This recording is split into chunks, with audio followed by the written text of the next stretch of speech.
अस्सलाम वालेकुम dear student, क्या हाल चाल है आप लोगों के भाई। उम्मीद करता हूँ आप सबकी तैयारी अच्छे से चल रही होगी। और बच्चों, आपको मालूम है कि लास्ट लेक्चर के अंदर हमने रिव्यू एक्सरसाइज चैप्टर नंबर 1, उसमें हमने क्वेश्चन नंबर 2, 3, 4, 5, 6 ये 5 क्वेश्चन हमने डिस्कस किए थे। वीडियो अपलोड है और आप उसको देख भी सकते हैं। और दूसरा ये है कि उस वीडियो का लिंक डिस्क्रिप्शन में भी रखा हुआ है, तो वहां से भी आप देख सकते हैं। ओके बच्चों, आज का जो हमारा लेक्चर है बच्चों, उसके अंदर हमने डिस्कस करना है question number 7, question number 8, 9 and 10। ठीक है, तो इंशाल्लाह इसी एक वीडियो के अंदर आप सबको ये वाले क्वेश्चन समझाए जाएंगे। बच्चों यहाँ पे इस क्वेश्चन के अंदर जरा देख लें। यहाँ पे हमने सिंपल क्या करना है, इसको मुख्तसर करना है, सिंप्लीफाई करना है। सिंप्लीफाई को उर्दू में क्या कहते हैं, मुख्तसर करना। ठीक है बच्चों, अब यहाँ पे हमने एक चीज नोट करनी है हर क्वेश्चन के अंदर, वो है पावर्स। ठीक है, इसकी पावर बच्चों क्या है, 1/5।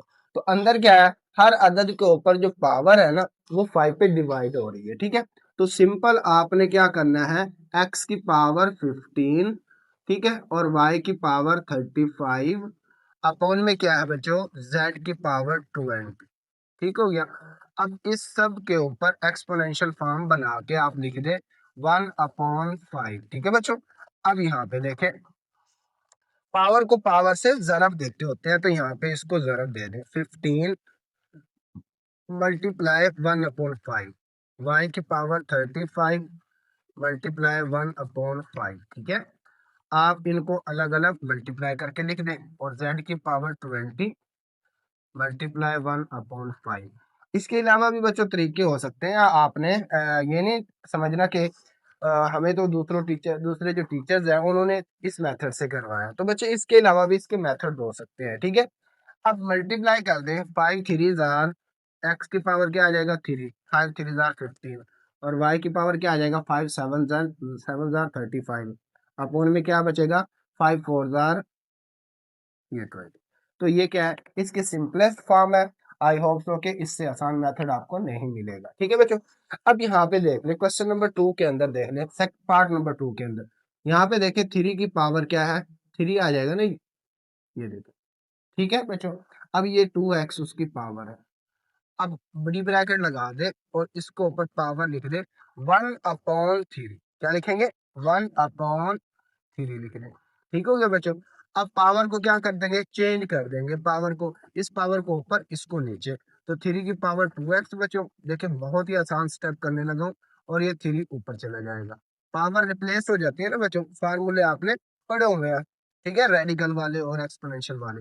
ये 1/3, 3 से 3 कैंसिल हो गया, तो हमारे पास जवाब क्या आ गया, 3 की पावर 2x भी आ सकता है इसका आंसर। और इसको इस तरह भी लिखा जा सकता है, 3 की पावर 2 और इसकी पावर क्या बच्चों, x। तो ये 9x हो सकता है, ये आंसर है। ठीक है बच्चों, तो 3 का स्क्वायर क्या होता है बच्चों, 9 होता है। ओके जी, अब नेक्स्ट क्वेश्चन क्या है, नेक्स्ट है पार्ट नंबर 3। बहुत ही इंपॉर्टेंट क्वेश्चन है बच्चों। मजे की बात है, ये सारे जो क्वेश्चंस है ना, मैंने अलग अलग से शॉर्ट वीडियोस के अंदर, एक शॉर्ट वीडियो के अंदर एक एक क्वेश्चन अपलोड किया हुआ है, तो आप जरा उन वीडियोस को भी देख लिया करें ताकि आपके कंसेप्ट क्लियर हो जाए। ठीक है बच्चों, यहाँ पे देखें, ये 6 × 3 की पावर क्या है बच्चों, ये 9 और +2, ब्रैकेट हमने ओपन किया अभी और कुछ भी नहीं किया। ठीक है, अच्छा यहाँ पे क्या है, 3 की पावर n इंटू 3 की पावर 1 माइनस 3 की पावर n।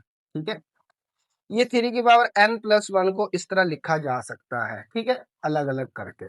ओके बच्चों, अब इसको भी अलग करके लिख ले जरा। देखिए सवाल हमारा हल हो गया जी, 3 की पावर n और मल्टीप्लाई कर दें 3 की पावर 2 के साथ। अच्छा, यहाँ से कॉमन क्या आ रहा है, 3 की पावर n कॉमन आ रहा है। ठीक है, अंदर क्या बच रहा है, बस ब्रैकेट के अंदर 3 - 1 बचेगा।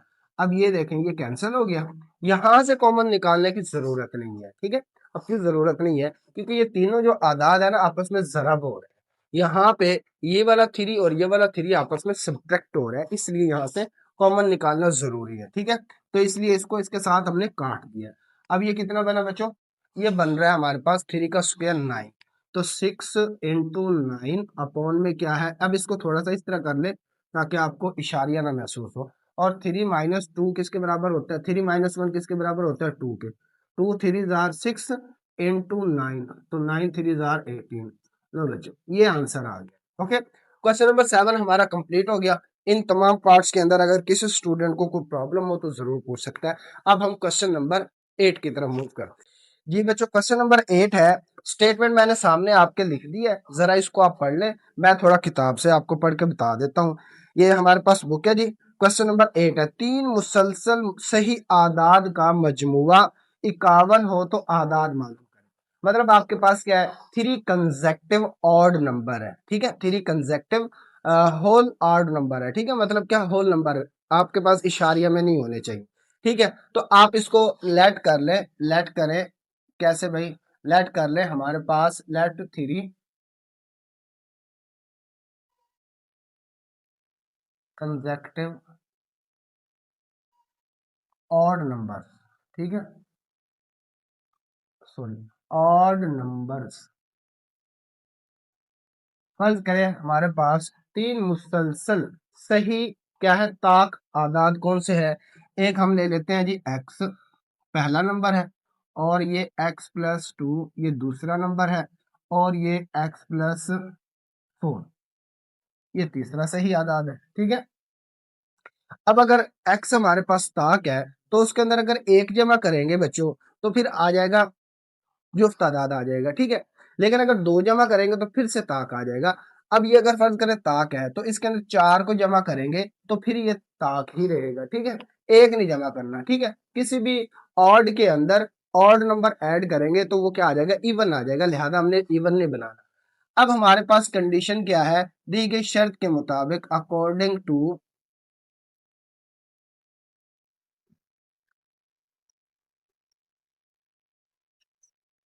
गिवन कंडीशन बच्चों, थोड़ी सी स्टेटमेंट लिख लिया करें इन सवालों में ताकि आपको समझ भी आ जाए और जिसने चेक करना उसको भी समझ आ जाए। अब इन तीनों को हमने क्या करना है, जमा करना है, x plus two x plus four G. अब ये किसके बराबर है, तीनों का मजमुआ किसके बराबर है बच्चों, 51 के बराबर है। ये ले हमारे पास ये 51 है। अब हमने बहुत सिंपल सा इसका काम करना है जी, ऐड कर ले जी एक्स को एक्स के साथ फिर एक्स के साथ। तो ये एक्स प्लस एक्स कितना बनेगा बच्चों, 3x बन जाएगा, ठीक है। अब ये 2 + 4 क्या बनेगा, 6 बनेगा। तो ये 51 के बराबर है, ठीक हो गया बच्चों। अब 3x किसके बराबर आ रहा है, 51 माइनस 6, ओके। अच्छा, अब क्या हो रहा है, यहाँ पे 3x ही रहेगा और ये कितना बन गया जी, ये कितना बन गया 45, कितना बना 45। एक्स को इधर ही रहने दे और 45 के नीचे 3 को डिवाइड कर दे तो कितना आ गया, ये डियर स्टूडेंट्स ये 15 आंसर आ गया। हमारे पास जो पहला अदद है ना बच्चों, पहला जो ऑड है वो क्या 15 है, ठीक है। तो फर्स्ट ऑड नंबर क्या है जी, एक्स है ना, तो एक्स किसके बराबर है 15। अब यहाँ पे देखें सेकंड दूसरा ऑड नंबर क्या है जी, एक्स प्लस टू है जी, तो इसके अंदर दो को जमा कर दे 17 आ जाएगा, ठीक है। और तीसरा ऑड नंबर क्या है जी, क्या है बच्चों, एक्स प्लस फोर, तो कितना आ गया जी 19। अब इन तीनों को जमा करेंगे ना तो हमारे पास क्या आंसर आएगा, 51 आएगा। इसका मतलब हमारा आंसर सही है, ओके बच्चों। जी बच्चों क्वेश्चन नंबर 9 है, इसको जरा इसकी एक दफा स्टेटमेंट पढ़ ले, ठीक है। मैंने यहाँ पे स्टेटमेंट लिख दी है इंग्लिश में, वो भी आप रीड कर ले, ठीक है। मैं जरा उर्दू में आपको समझा देता हूँ। अब्दुल्ला ने 96 गेंदे उठाए, ठीक है ना, अब्दुल्ला की जगह पे आपका नाम भी हो सकता है। इन्हें दो टोकरियों में रखा, ठीक है। अब उसके पास दो बास्केट्स थी, एक के अंदर उसने गेंदें रखी हैं, यहाँ पे उसने क्या बताया, इन्हें दो टोकरियों में रखा। एक टोकरी में दूसरी टोकरी के मुकाबले में 28 गेंदें ज्यादा है। अब ये जो 96 गेंदे हैं ना बच्चों, इस तरह उसने तकसीम किया है कि दोनों टोकरियों के अंदर रखा उसने जरूर है, लेकिन एक टोकरी के अंदर क्या है, कितनी गेंदें ज्यादा है, 28 गेंदें ज्यादा है, ठीक है। अब हमने वो तादाद मालूम करनी है कि दोनों टोकरियों के अंदर कितनी कितनी गेंदें हैं, ठीक है। हम फर्ज कर लेते हैं let X and X plus 28, ये देखें। अब एक बास्केट के अंदर फर्ज करें एक्स बॉल्स है, ठीक है। अब दूसरे के अंदर उसने खुद कहा है कि 28 से ज्यादा है, ठीक है, तो x जमा 28 लिखेंगे ना, तो x जमा 28 क्या है, दूसरी बास्केट में बॉल है। Let x and x plus 28 are balls in baskets। लो जी, इतना लिख लें, ठीक है। अब दी गई कंडीशन के मुताबिक क्या है, तो टोटल कितनी थी भाई, टोटल 96 थी, 96 थी ना। तो अब इसके अंदर क्या करना है, इन दोनों को जमा करना है कंडीशंस के मुताबिक, क्या है, अकॉर्डिंग टू दी गई शर्त के मुताबिक, ठीक है, अकॉर्डिंग टू गिवन कंडीशन।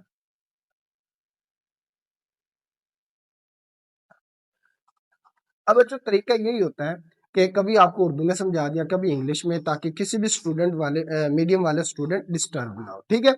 तो यहाँ पे अगर किसी स्टूडेंट को किसी मीडियम से कोई प्रॉब्लम है तो जरूर मुझे बताए, ताकि मुझे पता चले कि मेरे ऑडियंस में, मेरे स्टूडेंट्स में ज्यादा कौन से मीडियम से ताल्लुक रखते हैं। जरा आप कमेंट सेक्शन के अंदर बता दें कि सर हम इंग्लिश मीडियम से हैं और हम उर्दू मीडियम से हैं। तो जिस मीडियम में बच्चे ज्यादा होंगे ना, हम उसी मीडियम को फोकस करेंगे और बाकी को भी साथ साथ समझाएंगे, ठीक है बच्चों। अच्छा, अब दी गई कंडीशन क्या है कि इन दोनों को जमा कर दे, ये x x जमा 28, तो जवाब क्या आ रहा है, 96 आ रहा है, ठीक है। x जमा x क्या हो जाएगा, 2x हो जाएगा बच्चों, और ये 96 माइनस 28 हो जाएगा, ठीक है।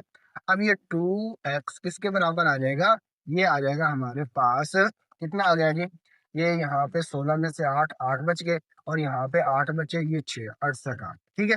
अब x को इधर ही रहने दे बच्चों, और ये 68 के नीचे 2 को डिवाइड कर दे, ओके डियर। अच्छा, 2 3 जार क्या आ गया, 6, 2 4 जार 8, ये जी। अब एक्स हमारे पास 34 आ गई है, मतलब एक बास्केट के अंदर तो ये वाली गेंदे हैं, ठीक है। अब दूसरी बास्केट के अंदर कितनी गेंदे हैं, एक्स पहली बास्केट के अंदर गेंदे 34 होगी, ठीक है, और दूसरी बास्केट के अंदर एक्स प्लस 28, अब इसके अंदर जमा कर दे, 34 प्लस 28 कितना आ गया, 8 और 4 12, एक हाथ से चला गया जी, और ये 62, ठीक है। अब दूसरी बास्केट में 62 बॉल्स होंगी, ठीक है। पहले में अगर 34 है तो दूसरी में 62 कंफर्म है, ठीक है। इन दोनों को जमा करेंगे तो टोटल कितनी आएंगी बच्चों, ये 96 आएगी। इसका मतलब क्वेश्चन नंबर 9 हमारा ठीक है। ओके बच्चों, नेक्स्ट क्वेश्चन है जी, लास्ट क्वेश्चन। अच्छा बच्चों भाई, ये क्वेश्चन नंबर जो 10 है ना, थोड़ी सी स्टेटमेंट इसकी बड़ी है, लेकिन इसको समझना अगर आप चाहें तो बहुत ही आसान है, ठीक है बच्चों। ये स्टेटमेंट मैंने लिखी हुई है, इसको जरा देख लें आप। तो इसमें क्या लिखा हुआ है, एक मतलब क्या इन्वेस्टर है जिसका नाम है सलमा, उसने बैंक के अंदर कितने पैसे रखे हैं, 3,50,000 रुपए, ठीक है। सलमा ने एक बैंक में 3,50,000 रुपए की सरमायाकारी की है, जो सादा मुनाफा 7/1/4, ठीक है ना, वो देखें वहां पे लिखा हुआ है, 7/1/4 सालाना की शरह से अदा करता था, ठीक है ना। सलमा, अब ये पता नहीं लड़की है या लड़का है, चलो जी यहाँ पे तो लड़का उसने लिखा हुआ है। 2 साल बाद इस शरह को बढ़ाकर 8% सालाना कर दिया गया, मतलब टोटल उसका जो दौरानिया है ना बच्चों, वो 7 साल है। पहले 2 साल के लिए उसका जो प्रॉफिट रेट है ना, वो थोड़ा कम है, वो तकरीबन 7.25 है, ठीक है ना, फीसद है। अच्छा, अब यहाँ पे जो है अगले 5 साल जो है बच्चों, उसके लिए 8% हो गया, तो लिहाजा हमने क्या करना है, पहले 2 साल का अलग से हमने कैलकुलेशन करनी है, आखिरी 5 साल की अलग से कैलकुलेशन करनी, ठीक है। अच्छा जी, अब वो क्या कह रहा है, मालूम करे कि 7 साल के इख्तिताम पर इसके पास कितनी रकम थी। अब टोटल उसने ये वाली इन्वेस्ट तो कर दी है, सरमायाकारी की रकम जो है 3,50,000, ठीक है। अब पहले 2 साल के लिए बच्चे देखें, फर्स्ट 2 ईयर्स के रेट क्या है, रेट है 7/1/4%, ठीक है, ये शरह है, ठीक है, इशारियों में जवाब आएगा इसका। तो बच्चे जब भी आपने क्या मालूम करनी है, टोटल रकम मालूम करनी है ना, तो उसका फार्मूला ये होता है कि ये हमारे पास क्या है, टोटल अमाउंट है, ठीक है, 2 साल के दौरानिए के लिए, ठीक है बच्चों। इसके लिए टाइम, जरब इसका रेट, और जरब वो अमाउंट जो हमने इन्वेस्ट की है, ठीक है ना, हमने नहीं, सलमा ने इन्वेस्ट किया, वरना हम तो ऐसा काम करते नहीं है, हम तो उसी वक्त रगड़ा लगा देते हैं, ठीक है बच्चों। अच्छा, टाइम हो गया 2 साल बच्चों, पहले 2 साल के लिए अलग रेट है तो अलग से कैलकुलेशन है। रेट क्या है, 29/4%, 4 × 7 28 बनेगा, 28 को एक में जमा करें तो 29 बन जाएगा, 29/4, ठीक है। इसको कैलकुलेटर से जब आप तकसीम करेंगे तो 0 कितना आएगा, सॉरी, ये 7.25 आएगा। फिर फीसद है ना, तो फीसद का मतलब होता है 100 पे तकसीम करना है, तो इसको ओवरऑल जब आप कैलकुलेट करेंगे तो 0.0725 आएगा। ठीक है बच्चों, हमने इस 2 साल को जो टाइम है इसको इस अमाउंट के साथ ज़रब दिया तो ये जवाब है। अब इसको इसके साथ ज़रब दिया तो ये टोटल प्रॉफिट आ गया उसका, इस अमाउंट पर, इन्वेस्टिंग अमाउंट पर ये वाला प्रॉफिट आया है जो उसको बैंक दे रहा था शरह मुनाफा, वो कितने फीसद था, इतने फीसद। इसके लिहाज से इसका ये वाला प्रॉफिट हो गया पहले 2 साल के लिए। ठीक है बच्चों, अब ये P1 आ गया हमारे पास, प्रॉफिट 1 क्या है तो। ठीक है, अब लास्ट 5 ईयर्स जो है ना, 2 साल के बाद जो अगले 5 साल है उसके लिए चूंकि प्रॉफिट रेट चेंज हो गया लिहाजा कैलकुलेशन अलग से। अब रेट क्या है इसके अंदर, 8% है। ठीक है, अमाउंट तो वही है ना कि उसने शुरू में इन्वेस्ट कर दिया। ठीक है बच्चों, तो अमाउंट वही है, तो टाइम कितना है, 5 साल का है, फार्मूला यही लगेगा। रेट क्या है, 8% है, और अमाउंट भी वही है, सिर्फ आपने ये 2 चीजें चेंज करनी है। ठीक है, हमने 5 को इसके साथ जरब दिया तो ये वाला जवाब आया है, और 8% को चेंज किया है 100 पे तकसीम करके 0.08। जब इसको इसके साथ जरब देंगे ना बच्चों आप, तो हमारा जवाब आएगा ये वाला 1,40,000। ठीक है ना, तो 5 साल के अंदर वो अपने इस इन्वेस्टिंग अमाउंट पे ये वाली कमाई कर रहा है बैंक के जरिए। ठीक है, जो कि अच्छी चीज नहीं है। अब हमने करना क्या है, कुल मिकदार मालूम करनी है, टोटल अमाउंट कि 7 साल के बाद उसने ये जो शुरू में इन्वेस्ट किया था, 7 साल के बाद टोटल मिकदार कितनी है। ठीक है, तो टोटल अमाउंट या कुल मिकदार, टोटल अमाउंट, तो बच्चों क्या आ जाएगा, ये शुरू में जो उसने इन्वेस्टिंग अमाउंट जिसको हमने ए से जाहिर किया है। ठीक है, और जो इस रेट पर जो उसको प्रॉफिट मिला है ये वाला। ठीक है, ये 50,750। ठीक है, जमा, सॉरी पहले फार्मूला लिख लेते हैं, फार्मूला ओके। ये P1 प्लस क्या हो जाएगा, P2। ठीक है, अब सारी मिकदारों को जमा कर दे जी, 3,50,000 ये आ गया। ठीक है बच्चों, प्लस अब P1 किसके बराबर है, ये आ गया हमारे पास, P1 आ रहा है ये 1, 50, यहाँ पे इसको 1 कह ले तो इसको 2 कह ले। ठीक है, फ्रॉम 1 and 2। ठीक हो गया बच्चों, अब इसके अंदर हम इसको जमा कर देते हैं, 50,750।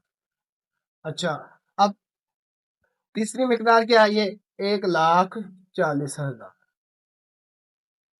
ओके जी स्टूडेंट, इसको हमने जमा करना है तो कितना बन रहा है, ये तकरीबन 5 लाख, ये 3,50,000, इसमें 50 जमा कर दे, 4 लाख सीधा हो जाएगा ना। 4 लाख कितना, 750। 4 लाख में 1 लाख और जमा कर दें तो कितना बन जाएगा, 5 लाख।